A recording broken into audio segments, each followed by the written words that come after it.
বিসমিল্লাহির রহমানির রহিম। আসসালামু আলাইকুম। আজকে আমরা যারা শেয়ার বিজনেস করি তাদের মনটা অনেক বেশি খারাপ, কারণ আপনারা ইতিমধ্যে অবহিত হয়েছেন আজকে প্রায় 65 পয়েন্ট নেগেটিভ হয়েছে ইন্ডেক্স। বর্তমানে ইন্ডেক্সটা অবস্থান করতেছে 6413 পয়েন্টে। আজকে পার্সেন্টেজ হিসাবে কমেছে -1.010%। এটা খুবই একটা খারাপ এবং কি হতাশাগ্রস্ত নিউজ। আজকে ভিডিওটা নিয়ে এই ভিডিওটায় কথা বলবো কয়েকটা বিষয় নিয়ে। প্রথমত যে বিষয় সেটা হলো কেন এত বড় দরপতন, পরবর্তী যে বিষয় আমাদের করণীয়, ভবিষ্যৎ মার্কেটটা কেমন হতে পারে। যাই হোক, এখন আমি একটু দ্বিতীয় পয়েন্টটা দিয়ে শুরু করি। এই দরপতন নিয়ে আমি বিগত কিছুদিন আগে আমি একটা ভিডিও দিই। ভিডিওতে অনেকেই আমাকে সমর্থন করেছেন, অনেকে আমার বিপরীত মন্তব্য করেছেন। যাই হোক, আমি সবার মন্তব্যের উপরে সম্মান রেখে বলছি যে আমি যেই ভিডিওটা দিয়েছিলাম বা আজকের যে ভিডিওটা, এটা আপনারা প্যানিক হবেন তার জন্য না। আপনারা অবশ্যই প্যানিক সেলটা বন্ধ করবেন। শেয়ার মার্কেটে প্যানিক সেল করলে আপনাদের সব থেকে বেশি ক্ষতি হবে, গ্যাবলারের কোনো ক্ষতি হবে না। বড় বড় বিনিয়োগকারী, প্রাতিষ্ঠানিক বিনিয়োগকারী কোম্পানির কোনো ক্ষতিই হবে না। সব থেকে বেশি ক্ষতিগ্রস্ত হবেন আপনি, এবং কি যদি পরোক্ষভাবে চিন্তা করি তাহলে আমরা সবাই। কীরকম, আপনি যখনই প্যানিক সেল করছেন তখনই শেয়ার মার্কেটের যেই ঊর্ধ্বগতির ধারা সেটা আর অব্যাহত থাকবে না, সেটা ক্রমাগত নিম্ন গতিতে রূপান্তরিত হবে। শেয়ার মার্কেটটা ফল্ট করবে, কারেকশনে যাবে, এরকম কিছু একটা হবে। আর আপনারা যখন প্যানিক সেল করবেন না তখন মার্কেটটা স্টেবল হবে। মার্কেটটা ঊর্ধ্বগতি না হলেও অনেক বেশি নিম্নগতি হবে না। প্যানিক সেল করলে আপনাদের তো লস হবেই হবে, বরঞ্চ পরোক্ষভাবে আমরাও ক্ষতিগ্রস্ত হব। প্যানিক সেলটা বন্ধ করবেন। করণীয় কি? প্রথমত তো আমি যেটা বললাম যে লসের শেয়ার সেল করবেন না। লসে আপনি যেই শেয়ারগুলি আছে, যেই শেয়ারগুলির ক্রয় মূল্য বর্তমান মার্কেট ভ্যালু বা মার্কেটের মূল্যর থেকে কম রয়েছে, সেই শেয়ারগুলি আপনারা বিক্রি করবেন না। এই শেয়ারগুলিকে ধরে রাখবেন। যখন আপনারা একটা প্রফিটেবল পর্যায়ে চলে যাবেন, শেয়ারটা দেখবেন যখন প্রফিট নেওয়া যায় তখনই বিক্রি করবেন। আরেকটা যে বিষয়, সেই বিষয়টা হলো যে কিছু ক্যাশ আছে, ক্যাশ কি করব। ক্যাশের যে বিষয়টা, হোল্ড করেন, মার্কেটের অবস্থাটা বুঝেন, কোন দিকে যাচ্ছে, বিশ্ব পরিস্থিতি কোন দিকে যাচ্ছে, বিশ্ব অর্থনীতি কোন দিকে যাচ্ছে, বিশ্ব রাজনীতি কোন দিকে যাচ্ছে, যুদ্ধ কোন দিকে যাচ্ছে, এবং কি ওভারঅল মার্কেটের অবস্থাটা কোন দিকে যাচ্ছে, সেগুলো একটু বোঝার চেষ্টা করেন। যখন দেখবেন যে আমাদের যেই নিম্নগতি, মার্কেটের যে নিম্নধারা, সেটা যখন ঠিক হয়ে আসবে, মার্কেটটা যখন ঊর্ধ্বগামী হবে, তখন এটা বিনিয়োগ করাটা আমার মতে ভালো। আপনারা যখন এই দুইটা কাজ ঠিক মতো করতে পারবেন, প্যানিক সেল বন্ধ করতে পারবেন, ইভেন আরেকটা যে বিষয়, একটা সব থেকে গুরুত্বপূর্ণ বিষয়, সেটা হলো স্ট্রং ফান্ডামেন্টালি স্ট্রং যে শেয়ারগুলি, সেই শেয়ারগুলিতে বিনিয়োগ করবেন। ফান্ডামেন্টালি স্ট্রং শেয়ারে বিনিয়োগ ছাড়া আপনারা যেই কোম্পানিগুলি বন্ধ, যেই কোম্পানিগুলোর ডিরেক্টরের কোনো হদিস নাই, যেই কোম্পানি ঠিকমতো চলছে না, বিগত বহুত বছর তারা লস টানছে, সেরকম কোম্পানিতে আপনারা বিনিয়োগ থেকে বিরত থাকবেন।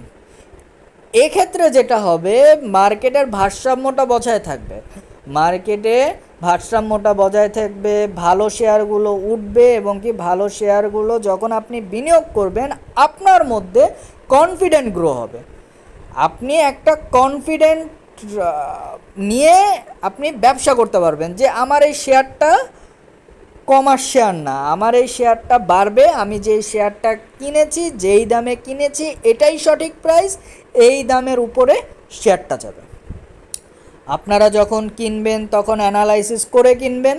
সব সময় আমি বলে থাকি, আপনারা যখনই কিনবেন একটা শেয়ার নিজের বুদ্ধিতে কিনবেন, কারো কথা শুনে কিনবেন না। আপনারা যখনই শেয়ারটা কিনবেন অবশ্যই বুঝে শুনে কিনবেন। এছাড়া আপনারা যেই কাজটা করবেন সেটা হলো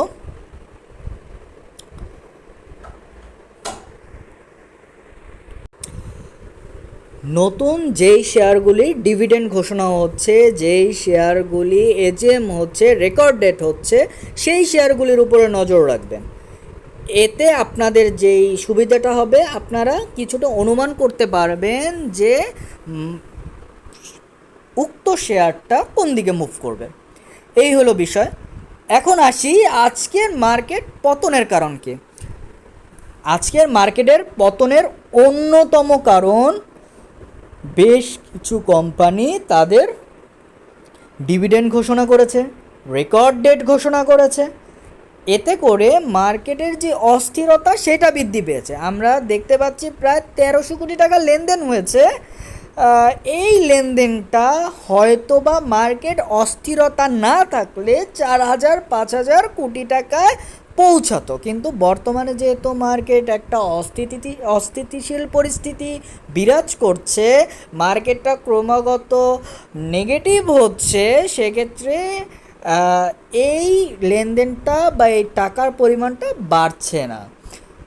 আপনারা দেখতে পাচ্ছেন আজকে মাত্র 26টা কোম্পানির শেয়ার বৃদ্ধি পেয়েছে এবং কি 153টি শেয়ার কমেছে, প্রায় 182টা শেয়ার অপরিবর্তিত রয়েছে। আরেকটা গুরুত্বপূর্ণ বিষয়, এর আগের ভিডিওতে আপনাদের বলেছি, এবারও বলছি যে এই যে ফ্লোর প্রাইস, এই ফ্লোর প্রাইসের কখনোই আমি বিপক্ষে না। ফ্লোর প্রাইস থাকাটা জরুরি, বর্তমান সিচুয়েশনে আরও বেশি জরুরি, কিন্তু আমরা একটা সমন্বয় করতে পারি। এই 182টা শেয়ার ট্রেড না হওয়ার কারণে আমাদের মার্কেটের দুরবস্থার অন্যতম কারণ এই 182টা শেয়ার ট্রেড না হওয়া।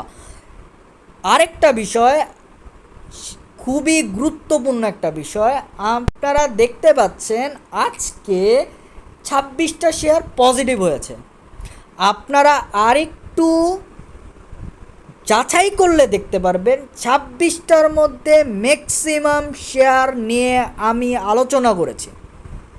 আমি এমন কোনো শেয়ার নিয়ে আলোচনা করি না যেই শেয়ারটা ফান্ডামেন্টালি উইক, যেই শেয়ারটা শুধুমাত্র একটা নিউজ বা গ্যাবলিং নিউজ বা ফটকা নিউজের উপরে ভিত্তি করে আমি কোনো প্রকার আলোচনা আপনাদের সামনে করি না।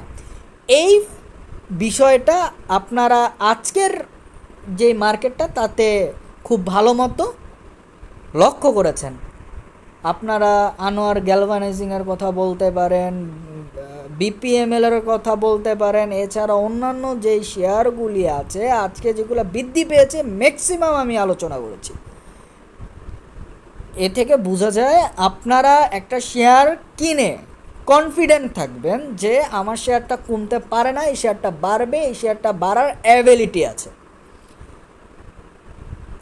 এই মার্কেট সিচুয়েশনে যাদের শেয়ারটা বাড়েও নাই, কমেও নাই বা ফ্লোর প্রাইসেও নাই, তারাও আমার মতে একটা ভালো শেয়ার সিলেক্ট করতে পেরেছেন। যখন শেয়ারটা কমছেও না, বাড়ছেও না, এত বড় দর পতনের পরেও, সেক্ষেত্রে আমার মতে শেয়ারটা ভালো, খারাপ না। কারণ হলো শেয়ারটা যদি কমতো এত বড় দরপতনে, তাহলে শেয়ারটা, সোজা কথা হলো যে যেদিকে মার্কেট গেল সেদিকেই যাচ্ছে।